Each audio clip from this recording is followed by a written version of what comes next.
Hi hello welcome to my channel. నేను ఈరోజు మీతో ఎంతో క్రంచీ అండ్ సాఫ్ట్గా ఉండే సొరకాయ గారెల రెసిపీ మీతో షేర్ చేసుకుంటున్నాను. ఒక చిన్న కప్పు పచ్చెనగపప్పు మంచిగా కడుక్కొని నీళ్ళలో ఒక హాఫ్ అన్ అవర్ నానబెట్టుకోవాలి. నేనైతే ఒక పెద్ద సొరకాయ తీసుకున్నానండి. చూడండి, దీన్ని మంచిగా కట్ చేసి పీసెస్ చేసుకుంటున్నాను. బయట క్రంచీ అండ్ లోపల సాఫ్ట్గా ఎంతో టేస్టీగా బాగుంటాయండి ఇవి.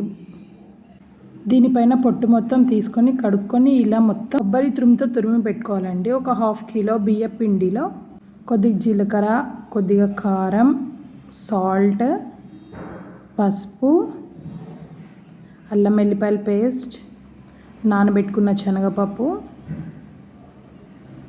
అండ్ కొద్ది కరివేపాకు వేసి మొత్తం మంచిగా మనం కలుపుకోవాలి. తురుముకున్న సొరకాయతో కలుపుకోవాలి. వాటర్ అనేది కొద్దిగానే పడుతుందండి, ఎందుకంటే ఆ సొరకాయలో ఉన్న నీళ్ళే సరిపోతాయి. ఒక హాఫ్ గ్లాస్ కన్నా ఎక్కువ అయితే నీళ్లు పట్టవండి. నూనె కూడా ఎక్కువ లాగదు, చాలా బాగుంటాయి. కొద్దిగా పచ్చిమిరపకాయల పేస్ట్ కూడా వేసుకొని మొత్తం కలుపుకొని ఒక హాఫ్ అన్ అవర్ నానబెట్టాలి. పిండి అనేది సాఫ్ట్గా అవుతుంది. చూడండి ఎంత నీట్గా అండ్ సాఫ్ట్గా అయిపోయిందో. ఇప్పుడు మనము ఆయిల్ కవర్ తీసుకొని దాని మీద చిన్న చిన్న రౌండ్గా మనము పల్చగా రౌండ్ షేప్లో చేసుకోవాలండి. మనకి ఎంత సైజులో కావాలంటే, మందంగా అయితే ఉండొద్దు.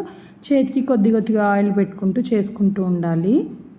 తర్వాత ఒక కడాయి పెట్టి నూనె వేసుకొని మంచిగా నూనె వేడైన తర్వాత ఒక్కొక్కటి మెల్లగా వదులుకోవాలండి. అది చూడండి ఎంత మంచిగా వస్తాయో.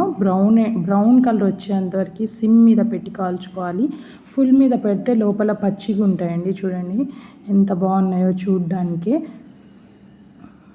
క్రంచీ అండ్ సాఫ్ట్ సొరకాయ గారెలు. నా రెసిపీ మీకు నచ్చినట్టయితే లైక్ అండ్ సబ్స్క్రైబ్ చేయండి.